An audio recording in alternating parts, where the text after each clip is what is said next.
xibaar yu wér te wóor ca tàng-tàng ba abonnez-vous pour ngeen di mën di jot suñuy vidéo.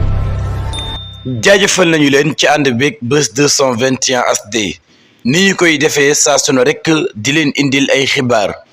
ku ne xam ne ni jëf ju ñaaw ji nga xam ne niki démbu xew na foofee ca Saint-Louis nekk na loo xam ne lu ñaaw la waaye itam sénégalais yu bëri ñaawlu acte boobee nga xam ne kii di Barthélémy Dias def na ko ak ay ñoñam waaye itam fàttali leen ne du première fois moom Barthélémy Dias muy def yi nga xam ne moom moo di ay attaque jëmee ko ci ñi nga xam ne ñoom ñoo di waa Pastef bii mooy troisième fois gis nañu ki nga xam ne moom moo di Dame Mbodj réaction bi nga xam ne am na ko ci jëf ju ñaaw ji nga xam ne kii di Dame Mbodj amal na ko kii di Barthélémy Dias amal na ko foofee ca Saint-Louis attaqué convoi ñi nga xam ne ñoom ñoo di waa Pastef waaye itam attaqué ñi nga xam ne ñoom ñoo di militants yi Pastef moom Dame Mbodj réaction mooy kii nga xam ne moom moo di Barthélémy Dias ku ñu war a tegaat ci li nga xam ne moom moo di yoon la waaye itam dañu ko war a arrêté immédiat te loolee nga xam ne Dame Mbodj wax na ko moom mooy dëgg ndax kii nga xam ne moom moo di Barthélémy Dias lii nga xam ne mi ngi koy def nekk na loo xam ne lu ñaaw la waaye itam ministre de l'intérieur moo war a jëlub dogal arrêté ki nga xam ne moom moo di Barthélémy Dias ndax danger la moom Barthélémy Dias danger la ci ñi nga xam ne ñoom ñoo di sénégalais yi ndax saa bu nekk ngay wax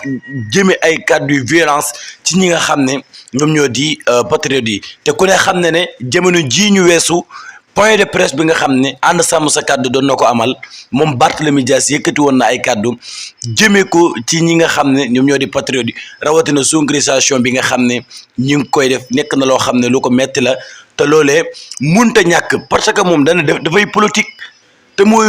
soit nekk ci li nga xam ne moom moo di opposition bi ku ne xam na ne xamoon na diggante Ousmane Sonko ak Barthélémy Dias ñëpp jàppoon ne bu doonul Ousmane Sonko Barthélémy Dias lay doon loolu lépp tey moom moo ko yàqal boobu moom Barthélémy Dias kon nag moom jot na li nga xam ne Dame Mbodj wax na ko réaction bi nga xam ne am na ko ginnaaw acte violence yi nga xam ne amal nañu ko foofee ca Ndar mu di ànd ak ay nerveux dugg ci bitigi jàmmoor yi waaye itam di attaqué nit ñi di leen dóor ay jaasi ay lacrymogène lu leen nga génne ko jëmee ko ci askan woo xam ne maanaam ay civil lan lii nag dafa jot ki nga xam ne moom moo di ministre de la justice jëlub dogal mu di Ousmane Diagne waaye itam ministre de l'intérieur Jean-Baptiste Tine a arrêté ki nga xam ne moom moo di Barthélémy Dias loolee mooy dëgg te mooy yoon ndax li nga xam ne def na ko ak ay nitam def ko dafa flagrant ñëpp ko gis te menace te lii mu def teeloon naa tëkku ñi nga xam ne ñoom ñoo di waa Pastef ndax wax na li nga xam ne moom moo di 83 morts yi bu doyul moom dina daal di dolli